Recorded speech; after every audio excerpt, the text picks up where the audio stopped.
আমার কাছে এই ব্যাপারগুলো অনেক ভালো লাগে। যেমন আমরা 5টা বাইক ঢাকা থেকে চলে আসছি বান্দরবান, আর এবার আমাদের টার্গেট হলো কেওক্রালাং এবং বগালে। তো পাহাড়ের প্রতি ভালোবাসা আসলে আমাদের এত কষ্ট করা থেকেও বিরত রাখতে পারে না।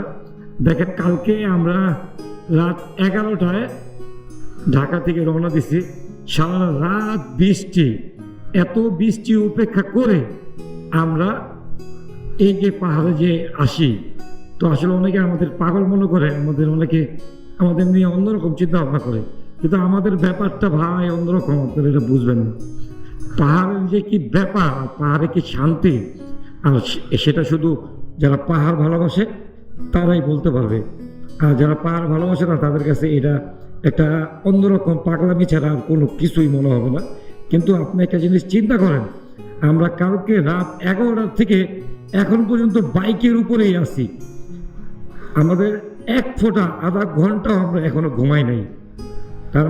তার মানে এখন বাজে 4টা, কালকে রাত 11টা থেকে আজকে বিকাল 4টা পর্যন্ত আমরা এখনো ঘুমাই নাই।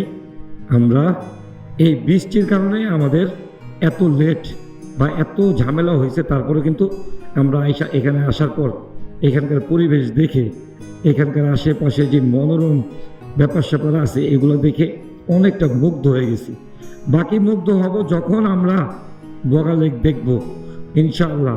তারপরে যখন আমরা কেওক্রালাং হাই হিলে যাব, তখন আসলে এই ব্যাপারগুলো আমাদের অনেক ভালো লাগা কাজ করায়, আমাদের অনেক আনন্দ দেয়, যেটা কিনা আমরা কাউকে বুঝাতে পারবো না।